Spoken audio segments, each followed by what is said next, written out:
ازيكم عاملين ايه؟ اهلا وسهلا بيكم في فيديو النهارده.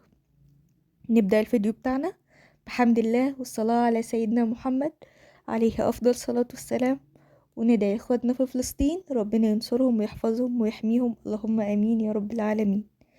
النهارده ان شاء الله هنعمل وصفة حلوة قوي، وصفة شتوية بتدفي وطعمها في منتهى الجمال. هنعمل طاجن فراخ بالبصل والبطاطس. اول حاجه هنا عندي الحله، حطيت فيها معلقتين سمنه كبار، حابه تحطي زيت حابه تحطي زبده، حابه تعملي ميكس اوكي شغال.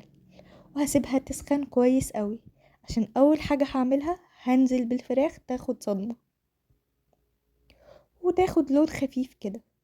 بنزل بالفراخ وبديلها ملح وفلفل اسود من الناحيتين، بس مبحطش حاجه في تحمير الفراخ غير كده.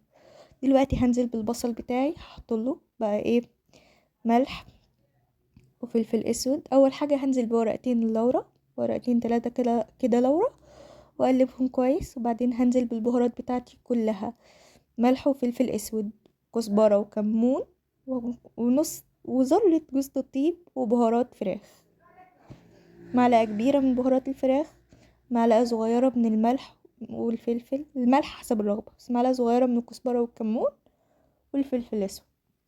وبقلب كل مكوناتي بالشكل ده، وبنزل بالفراخ بالعصارة بتاعتها. يا جماعة دي العصارة بتاعتها مش دم ولا حاجة. وهشوحهم مع بعض تشويحة حلوة كده.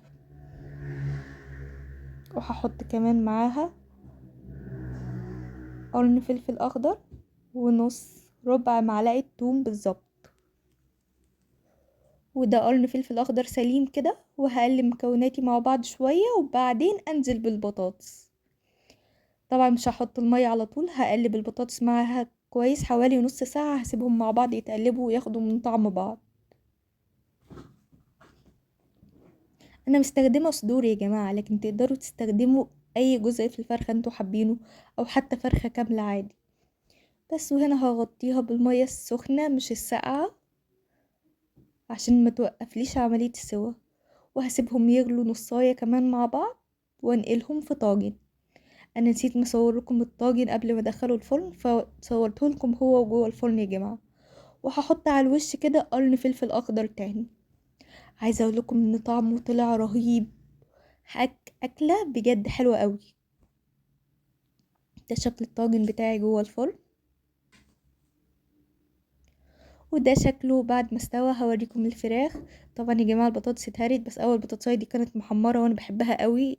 البطاطس اللي بتبقى على الوش، او البتنجان اللي بيبقى على وش الطاجن ده، اللي بياخد قرمشه شويه، بحبه جدا.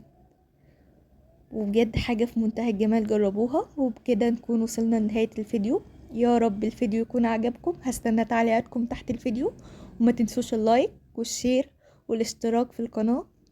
ونتقابل ان شاء الله في فيديو جديد. مع السلامة.